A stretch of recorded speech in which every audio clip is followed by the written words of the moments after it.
इस zombie movie की शुरुआत लॉस एंजलिस के एक हवाई अड्डे से शुरू होती है, जहां पर एयर होस्टेस जेनी और पाउला अपनी अगली यात्रा के लिए तैयार हो रही हैं। कैप्टन फॉरेस्ट और उनके को पायलट विल्सी उनसे बातचीत करते हैं और वे देखते हैं कि आज रात तूफानों के कारण उनके पास ज्यादा पैसेंजर्स नहीं होंगे। फिर विल्सी कुछ दवा लेता है क्योंकि उसकी थोड़ी सी तबीयत खराब है। फिर एयर होस्टेस आज रात के यात्रियों से मिलती हैं। जॉर्ज एक टीनेजर है जो हमेशा अकेले ही सफर करता है और उसे ज्यादा बात करना पसंद नहीं है। देव अपने पति डॉक्टर किंगस्टन के साथ आए हैं, जिनकी पार्किंसंस बीमारी के कारण वे हिल या बोल नहीं पाते हैं। सेना की डॉक्टर शीला को उड़ान भरने में घबराहट हो रही है, जबकि लुइस अपनी बिल्ली के साथ आराम कर रही है। नियाल और सुसान एक बच्चे की उम्मीद कर रहे हैं और उन्हें कीटाणुओं से डर लगता है, इसलिए वे बैठने से पहले अपनी सीटें साफ करते हैं। जबकि हवोस्ट और निक्ता विदेशी है जिन्हें अच्छी अंग्रेजी नहीं आती। हेनरी एक पिंजरे में एक हैमस्टर लाया है और जब राल्फ नाम का आदमी उसे रखने में मदद करने की कोशिश करता है तो चूहा उसे काट लेता है। अब ऊपर पिंजरा फिट नहीं होता है, इसलिए एयर होस्टेस हेनरी से पिंजरे को कार्गो होल्ड में भेजने के लिए कहती है।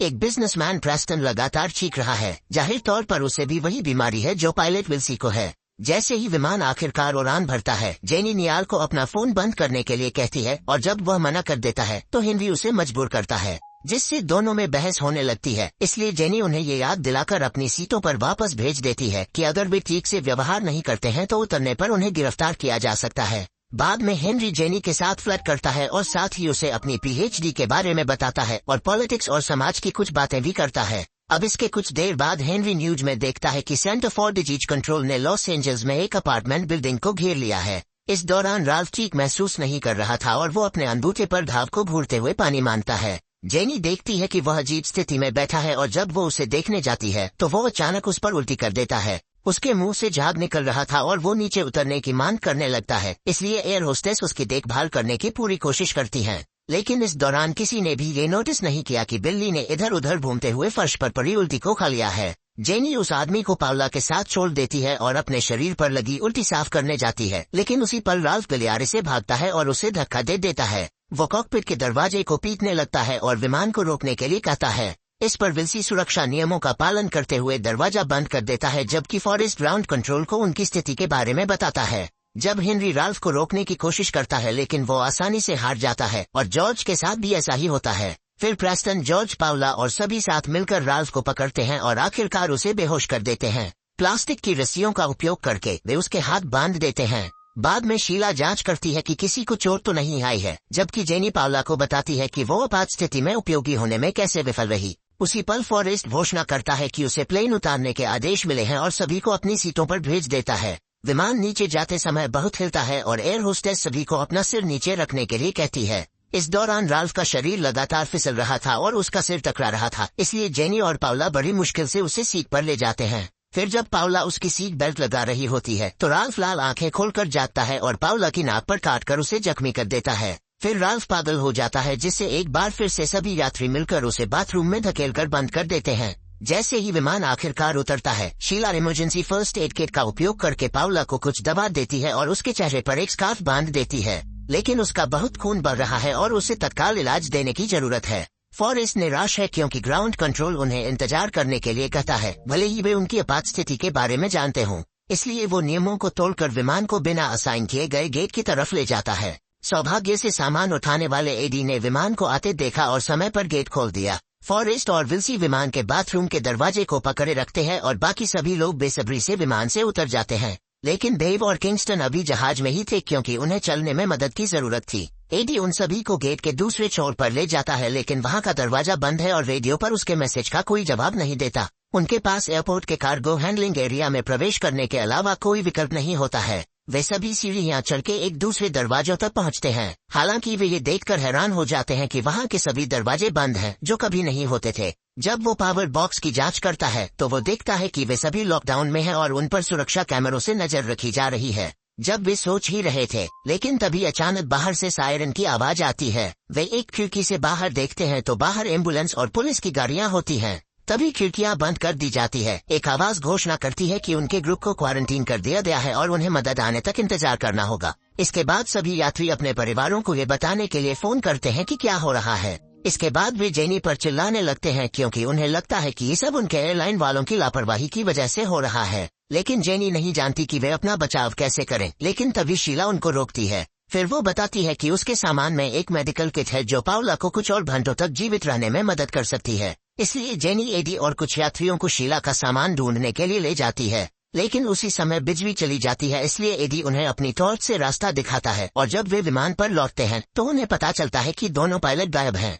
जेनी बाथरूम खोलती है और हर जगह खून देखकर डर जाती है। तभी प्रेस्टन अपना लैपटॉप लेने के लिए आगे बढ़ता है और किंगस्टन से टकरा जाता है जो अकेले बैठा है और उसकी पत्नी चली गई है। जब वे लोग पूछते हैं कि क्या हुआ तो किंगस्टन अपनी आंखों से फर्श पर पड़ी प्लास्टिक की हथकड़ियों की ओर इशारा करता है जिन्हें किसी ने चबाकर काट दिया गया था। इस बीच एडी फर्श को काटता है ताकि हैच तक पहुंचा जा सके जो उन्हें सीधे सामान रखने की जगह पर ले जाता है। जेनी शीला की मेडिकल किट ढूंढ लेती है जबकि नियाल अपने सूटकेस से एक बंदूक निकाल लेता है। एडी डर जाता है जब एक चूहा उसके पैरों के पास से गुजरता है, लेकिन हेनरी को लगता है कि वह उसके हेडमास्टरों में से एक था क्योंकि उसे टूटा हुआ पिंजरा मिला है। जैसे ही जेनी होल से ऊपर निकलती है तो वो देखती है कि प्रेस्टन का लैपटॉप खून से सना हुआ है। तभी गलियारे के अंत में विल्सी गुर्राते हुए रेंग रहा था और वो भी खून से सना हुआ था। तभी अचानक ज़ॉम्बी बन चुका फॉरेस्ट जेनी के पीछे दिखाई देता है और उस पर हमला करता है। तभी बाकी लोग मदद के लिए आते हैं, लेकिन ज़ॉम्बी पर मुक्कों का असर नहीं हो रहा था, इसलिए नियाल उसे गोली मार देता है जिससे फॉरेस्ट का कुछ खून उसके चेहरे पर गिर जाता है। बाद में वे सभी विमान से भाग जाते हैं और गेट के गलियारे में उन्हें व्हीलचेयर से गिरा हुआ किंगस्टन और बेहोश प्रेस्टन मिलते हैं जिसके गर्दन के पीछे से किसी ने काटा हुआ था। पास ही जेनी को बेव रोती हुई और मदद के लिए भीख मांगती हुई मिलती है, लेकिन वह अचानक ज़ॉम्बी बन जाती है और हमला भी करती है। तभी सौभाग्य से जेनी उससे तेज भाग जाती है और वे लोग ज़ॉम्बी को बाहर ही रोककर दरवाजा बंद कर देते हैं। अब वे दूसरों के पास वापस लौट जाते हैं और शीला पाउला की देखभाल करने की पूरी कोशिश करती है। सुसान नियाल के चेहरे से खून साफ करती है और फिर वे एक दूसरे को किस करते हैं। हेनरी और एडी दरवाजे के सामने फर्नीचर रख देते हैं ताकि ज़ॉम्बी बन चुकी बेव अंदर न आ सके। जब जेनी चारों ओर देखती है तो वो फर्श पर खून की बूंदें पाती है जिससे वो चिंता में पड़ जाती है। आखिरकार जेनी उन सभी के सामने हिम्मत दिखाकर इस वायरस के बारे में बात करती है। तभी शीला बताती है कि ये कोई नई अज्ञात बीमारी है। तभी जेनी को न्यूज वाली वो बिल्डिंग याद आती है जिसे भी क्वारंटीन किया गया था। तभी किंगस्टन को एक लाल आंखों वाला एक चूहा दिखता है, लेकिन वो कुछ बोल ही नहीं पाता। लेकिन तभी चूहा उसके सिर पर गिर जाता है और जॉर्ज के उसे गिराने से पहले चूहा बुड्ढे के टकले में काट देता है। तभी वे लोग चूहे को एक बाल्टी में पकड़ लेते हैं। शीला घाव की देखभाल करती है और फिर वे सभी लोग डिसाइड करते हैं कि वे बुड्ढे और पाउला को एक अलग कंटेनरों के अंदर क्वारंटीन कर देंगे क्योंकि शायद वे भी ज़ॉम्बी बन सकते हैं। फिर एडी एक दस्ताने का उपयोग करके चूहे को पकड़ता है और देखता है कि उसके पैर पर एक टैग है, जिसका मतलब है कि वो किसी साइंस लैब से भाग गया है। ये देखकर जॉर्ज कहता है कि हेनरी उसे लाया था और उसने हैमस्टर के बारे में झूठ बोला था क्योंकि जॉर्ज ने पहले पिंजरे में लंबी पूंछें देखी थी। जब हेनरी इससे इनकार करता है तो जेनी उसे सच्चाई जानने के लिए उसे अलग ले जाती है। हेनरी कसम खाता है कि उसने ऐसा नहीं किया और कहता है कि लैब के चूहे सिक्योरिटी चेक पास नहीं कर पाते। जैसे ही वे एक दूसरे को सांत्वना देने के लिए गले लगाते हैं, अचानक राज बाहर आता है और जेनी पर कूद पड़ता है जबकि हेनरी उसे रोकने की कोशिश करता रहता है। दूसरों को चीखें सुनाई देती हैं और वे मदद के लिए दौड़ते हैं। सभी अपनी ताकत लगाकर राल्फ का एक पाइप से गला घोंट देते हैं। उसी पल एडी को रेडियो पर एक संदेश मिलता है कि सीडीसी आखिरकार पहुंच गया है। फिर सभी दरवाजे पर इकट्ठा होते हैं, लेकिन 4 अधिकारी उन्हें बाहर निकालने के बजाय खुद अंदर आते हैं। वे बंदूक की नोक पर सभी को पकड़ते हैं और चूहे और नियाल के बंदूक को ले जाते हैं। फिर वे पाउला और किंगस्टन के पास जाते हैं ताकि उन्हें इंजेक्शन दे सकें। जब वे लोग उनसे सवाल करते हैं तो अधिकारी केवल ये कहते हैं कि ये प्रोटोकॉल है। फिर अधिकारी दूसरों को भी वैक्सीन लगवाने की मांग करते हैं, जिस पर हर कोई हिचकिचाता है, इसलिए लुईस सबसे पहले राजी होती है। लेकिन इससे पहले कि उसे इंजेक्शन लगाया जा सके, उसकी ज़ॉम्बी बन चुकी बिल्ली उसकी गर्दन काट लेती है और भाग जाती है। एक अधिकारी गोली चलाता है लेकिन हर निशाना चूक जाता है। किंगस्टन भी अब ज़ॉम्बी में बदल जाता है और उस आदमी पर कूदकर उसे काट लेता है। अन्य अधिकारी किंगस्टन को गोली मार देते हैं और अपने साथी को दूर ले जाने की कोशिश करते हैं, लेकिन दरवाजा बंद था इसलिए वे उसे खोलने के लिए गोली मारते हैं और बाहर भाग जाते हैं। ये देखकर हवोस्ट को उनके पीछे भागने का मौका मिल जाता है, लेकिन पुलिस उन्हें देखते ही गोली चला देती है। उनमें से सिर्फ एक एजेंट बचता है क्योंकि उसके सिर्फ पैर में गोली लगी थी। फिर सभी उस जीवित एजेंट को अंदर खींचकर दरवाजा बंद कर लेते हैं, लेकिन उसी पल उन्हें ज़ॉम्बीज की दहाड़ें पास आती सुनाई देती हैं, इसलिए वे एक कंटेनर के अंदर छिपने के लिए भागते हैं। सुसान रुक जाती है जब वो देखती है कि नियाल के मुंह से झाग निकल रहा है, इसलिए दूसरों को उसे अंदर खींचना पड़ता है और वे समझाते हैं कि वह भी इन्फेक्टेड है। कंटेनर बंद करने के बाद शीला बताती है कि प्रत्येक इंजेक्शन का कलर अलग था, इसलिए सभी को अलग अलग वैक्सीन मिल रही थी, जिसका मतलब वो कोई प्रोटोकॉल नहीं था। हेनरी एक बंदूक उठाता है और उस अधिकारी को सब कुछ बताने के लिए मजबूर करता है। पता चला कि वो सीडीसी के साथ नहीं है, वास्तव में वो एक अलग संगठन के साथ है जो होमलैंड सिक्योरिटी के तहत काम करता है। उनकी एक यूनिट कुछ घंटे पहले उस न्यूज वाले अपार्टमेंट में गई थी, लेकिन कोई बाहर नहीं आया।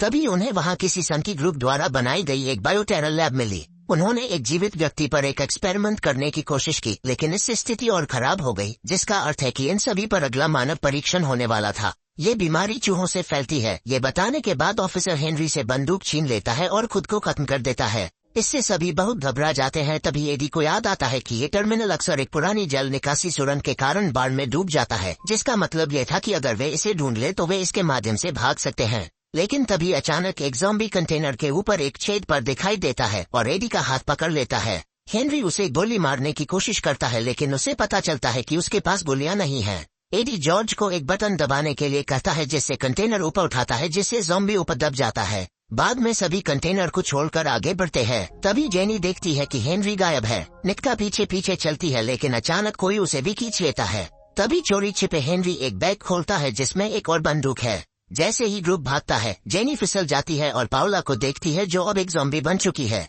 जेनी को स्वीकार करना पड़ता है कि ये अब उसकी दोस्त नहीं है, इसलिए वो एक रिंच का उपयोग करके उससे लड़ती है और उसे प्लेटफॉर्म से धक्का देकर खत्म कर देती है। फिर वे एक ऑफिस में पहुंचते हैं जहां वे टर्मिनल के ब्लूप्रिंट की तलाश करते हैं, जो उन्हें दीवार के माध्यम से जल निकासी सुरंग तक जाने का रास्ता दिखाएगा। इस बीच जॉर्ज हेनरी का बैग चुरा लेता है और उसके अंदर उसे लैब एक्सपेरिमेंट के रिकॉर्ड वाले संदिग्ध डॉक्यूमेंट मिलते हैं और साथ ही एक रहस्यमय डिब्बा भी मिलता है। तभी उसी पल दो ज़ॉम्बी उन पर हमला कर देते हैं, लेकिन हेनरी वापस आता है और समय पर दोनों को गोली मार देता है। एडी देखता है कि हेनरी को काट लिया गया है। तभी जॉर्ज डिब्बा खोलता है जिसमें ढेर सारी दवा और एक सिरिंज निकलती है, जिस पर हेनरी आखिरकार कबूल करता है कि वो चूहे लाया था और बताता है कि वो उस ऑफिसर द्वारा बताए गए उस गुप्त वैज्ञानिकों के संगठन का हिस्सा है और उनका लक्ष्य पृथ्वी से इंसानों को साफ करना है, जो हर दिन अधिक हिंसक और विनाशकारी होते जा रहे हैं। अगर जॉर्ज ने एंटीडोट नहीं दिया तो हेनरी जेनी को मारने की धमकी देता है। तभी एडी उस पर कूदकर उसे रोकने की कोशिश करता है, लेकिन उसे गोली लग जाती है और वो मर जाता है। बाकी लोग अब डरे हुए हैं और हेनरी को एंटीडोट दे देते हैं, जिससे वो अपने घाव के खून में मिलाता है और अपनी आंख में इंजेक्ट करता है। वो बताता है कि उसके समूह के लोग हर जगह फैले हुए हैं, जिसकी वजह से उसके चूहे सिक्योरिटी चेक में पास हो गए थे। अब हेनरी जॉर्ज को बंधक बनाकर वहां से जाने लगता है। जेनी उसे रोकने की कोशिश करती है, लेकिन हेनरी उसे धक्का देकर गिरा देता है और बच्चे और ब्लूप्रिंट के साथ भाग जाता है। कुछ देर बाद जब जेनी बाहर आती है और उसे संक्रमित प्रेस्टन मिलता है, पीछा शुरू होता है और ज़ॉम्बी लगभग उसे पकड़ लेता है, इसलिए जेनी को उसे लात मारनी पड़ती है। फिर वह उसे एक मशीन की तरफ ललचाती है और हैच के ढक्कन से उसके सिर पर तब तक मारती है जब तक वह मर नहीं जाता। इसके बाद वो जॉर्ज की तलाश जारी रखती है। तभी वो पास में ज़ॉम्बी बन चुकी निक्का को देखती है तो उसे दूसरा रास्ता लेना पड़ता है। दूसरे कमरे में जाते ही वह शीला से टकरा जाती है, जिसने एक ऑफिसर के थर्मल चश्मे बरामद कर लिए हैं। वह उन्हें जेनी को पहनाती है और बताती है कि उसे भी ज़ॉम्बी ने काट लिया है, इसलिए वो जेनी को जॉर्ज के पीछे जाने के लिए कहती है, जबकि शीला मुख्य कमरे में वापस जाती है और बचे हुए ज़ॉम्बीज़ का ध्यान भटकाने के लिए जोर से बात करती है, जिससे ज़ॉम्बी तुरंत उस पर कूदकर उसे मार डालते हैं।